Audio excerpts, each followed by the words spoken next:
Débora, la esposa de Lapidot, era una profetisa que en ese tiempo juzgaba a Israel. Ella solía sentarse bajo una palmera donde la gente acudía para ser juzgada. ¿Te gustaría conocer la historia de esta y de otra mujer extraordinaria y líderes en el tiempo de Israel? Bueno, vamos a descubrirlo juntos en Jueces capítulo 4. Qué gusto saludarte esta mañana. Comparte y suscríbete a nuestros canales en Facebook, Momentos de Esperanza MX, en YouTube y en Spotify, Momentos de Esperanza. Entra, suscríbete y por supuesto comparte, comenta, dale like y de esa manera otros sabrán de este plan. ¿Sale? Vamos al capítulo de hoy. El capítulo de hoy es extraordinario, es una de las muestras que pues nos dejan claro que las mujeres han sido usadas por el Señor, así como los hombres, y que han sido valientes y por supuesto me parece que son dignas de reconocimiento, tanto como los hombres en la Biblia. Muy bien, y es que a la muerte de Ahod, versículo número 1, una vez que él murió, nuevamente este círculo vicioso, nuevamente el pueblo de Israel se aleja de Dios. Versículo 2, y entonces ahora el Señor los deja en las manos de Javín. Este era un rey cananeo. Él tenía un comandante que era muy famoso. El comandante de su ejército se llamaba Sísara. Y este hombre, pues era un hombre valiente, fuerte y sobre todo dirigía a un ejército. Ojo con esto que te voy a decir, 900 carros de guerra hechos de hierro. Eso básicamente era lo último en tecnología, el último equipamiento para poder pelear contra un ejército de israelitas que no tienen los suficientes medios para enfrentarlos. Así que era una tarea suicida. Los habían oprimido por 20 años, así que también ya había sido bastante tiempo que habían estado causándoles daño y básicamente, en pocas palabras, era un enemigo invencible. Pero por otro lado de la historia tenemos a una mujer. Versículo 4 al 6 se presenta a una mujer. Ella era profetisa, juzgaba a Israel y ya tenía un lugar preferido que se le llegó a llamar la palma de Débora, porque ella se sentaba en ese lugar entre Ramá y Betel, allá por la zona montañosa de Efraín. Allí acudían para presentarle sus casos, para que ella juzgara, para escuchar una palabra de Dios, para que les guiara en la toma de decisiones. Mis amigos, aquí vemos que no solamente Dios levantó guerreros valientes, sino también mujeres sensibles a la voz de Dios, a la voz del Espíritu Santo, sensibles y sobre todo prudentes y sabias para poder dar un dictamen, para poder decir, para poder hablar con justicia. Mis amigos, esta mujer ampliamente conocida fue una fortaleza para ese tiempo, para esos 20 años en que el pueblo estaba sufriendo. Ahora, al frente también tenemos en esta historia a un hombre. Versículo número 6. Un día Débora mandó a buscar a Barak y él vivía en Cedes en la zona de Neftalí y le dijo: Dios te ordena que te reúnas en el monte Tabor a 10,000 guerreros de las tribus de Neftalí y de Zabulón. ¿Te acuerdas que te había dicho que los jueces no necesariamente gobernaron todo el territorio?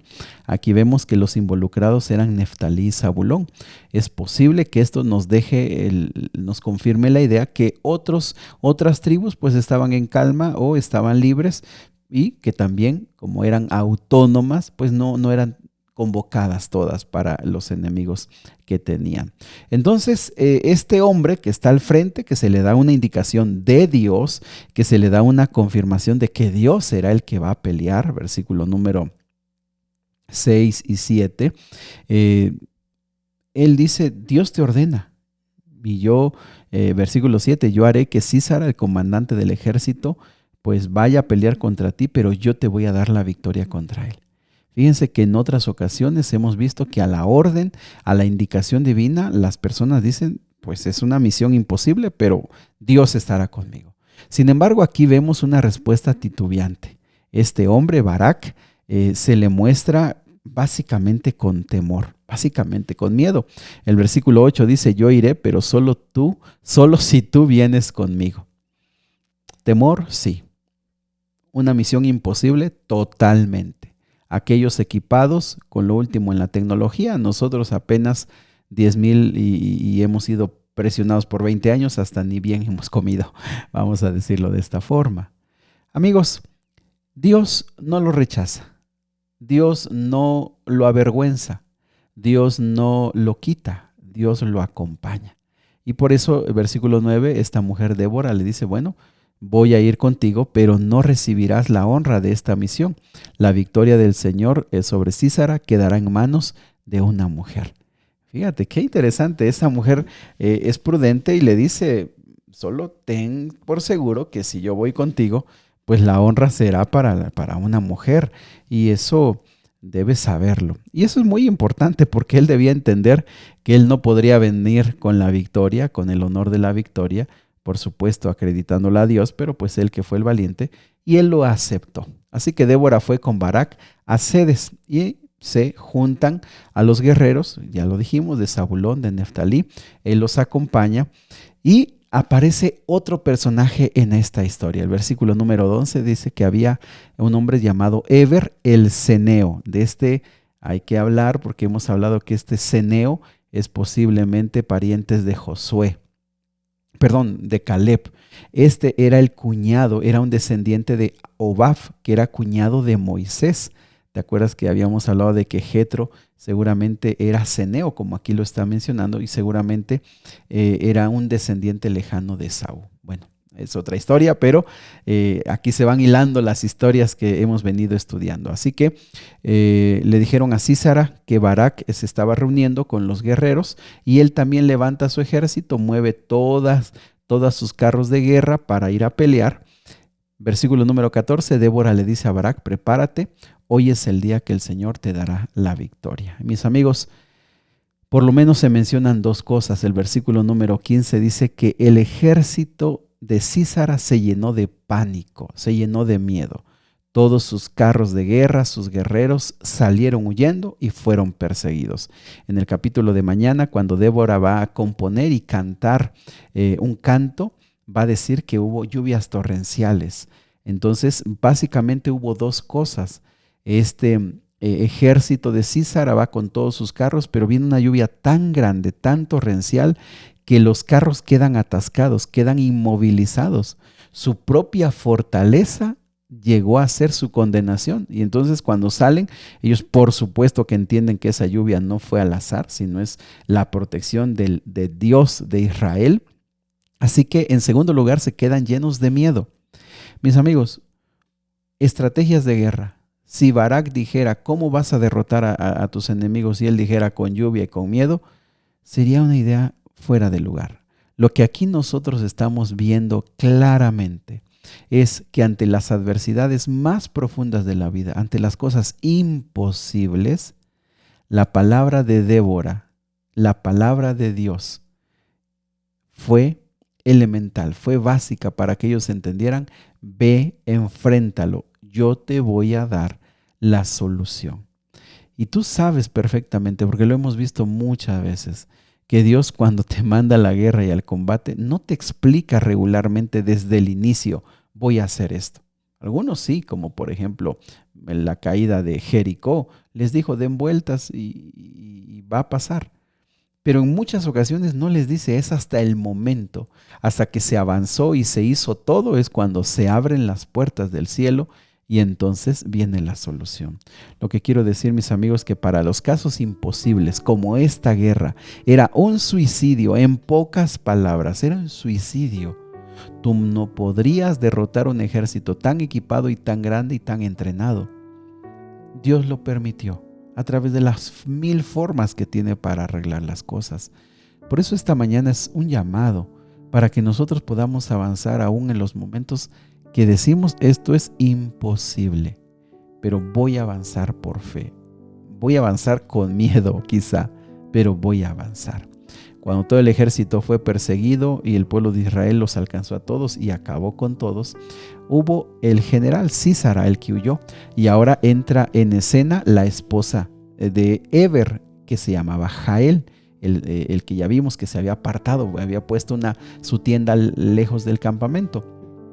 Como aquí en el versículo 17 deja claro que Eber tenía amistad con el rey Javín, entonces cuando Sísara viene huyendo, viene corriendo, no consideró de peligro refugiarse en la carpa de Heber. Y algo más que le dio la confianza es que salió la esposa de Heber, Jael, y le dice: pasa, entra, no tengas temor. Lo cubre con una manta como para esconderlo, y él pide agua, le dan un poco de leche y se vuelve a esconder. Por el cansancio de la guerra, por haber salido corriendo, se quedó tan cansado que se quedó durmiendo. Ella toma una estaca, toma un martillo y entonces lo clava en su sien, y allí muere este general invencible, todopoderoso. Este general rodeado de soldados y de carros, que sería el último, sería imposible llegar a él para matarlo, muere en las manos de una mujer. Así que cuando vienen siguiendo a Sísara, ellas simplemente les dicen: entren, aquí está el hombre que ustedes buscan. Y de esta forma el ejército de los enemigos, el ejército de Jabín, se fue debilitando hasta que finalmente fueron destruidos. Valor de estas mujeres, una capacidad de resolver, una capacidad de enfrentar los conflictos, una habilidad para poder poner fin a la guerra, pero sobre todo de las mujeres que fueron, como en el caso de Débora, profetisa, Gael, una guerrera, y todo eso dirigido por nuestro Dios. Dios resolvió esta guerra de una forma inesperada, de una forma imposible. Por eso, mis amigos, esta guerra, y Débora llegó a ser una de las líderes más conocidas y más recordadas a lo largo de la historia. ¿Qué dificultades tendrán que enfrentar? Creo que esta mañana es un reconocimiento y es un recordatorio, es un pequeño recordatorio al valor, a la fuerza de las mujeres, como ellas pueden ser usadas por Dios, y muchas veces en muchos hogares son ellas las que están solucionando, son las que están enfrente, son las que van adelante. Y amigos, creo que ampliamente conocido, mujeres que por la vida, por los azares de la vida y también por supuesto por tantas dificultades, están ahora solas al frente de una familia y tienen que enfrentar todos los días las dificultades para poder alimentar a sus hijos, para poder solventar los gastos, para poder ser el soporte emocional, para ser el soporte espiritual. Y que esta mañana, al recordar a estas dos mujeres, se sienten identificadas, que han tenido que luchar y han tenido que llenarse de valor, han tenido que ser intrépidas, han tenido que ser valientes. Que esta mañana sea un recordatorio de la fuerza, de la valentía de las mujeres, y que recordemos cómo Dios las puede usar, las puede guiar y pueden ser la salvación, en este caso de las tribus, en nuestro caso de nuestras familias y de nuestros hogares. Padre querido, gracias por el valor que das a las mujeres, gracias porque ellas son también combatientes, guerreras, también son importantes en tu pueblo y muchas veces van al frente con las convicciones espirituales de que tú estás con tu pueblo, con nuestras familias. Bendice a las mujeres que nosotros conocemos, nuestras esposas, a las hermanas de la iglesia, a las que dirigen, a las que tienen liderazgos públicos y también a las que lideran desde lo más cercano en su hogar, no desde los reflectores, pero que tienen una tarea muy valiosa. Padre, gracias porque a través de estas mujeres nos has dado salvación, fortaleza, soluciones y muchas veces alimento y dirección. Bendícelas, Señor, en el nombre de Jesús. Amén. Que Dios te bendiga. Abre tu corazón al Señor. El Señor quiere escucharte.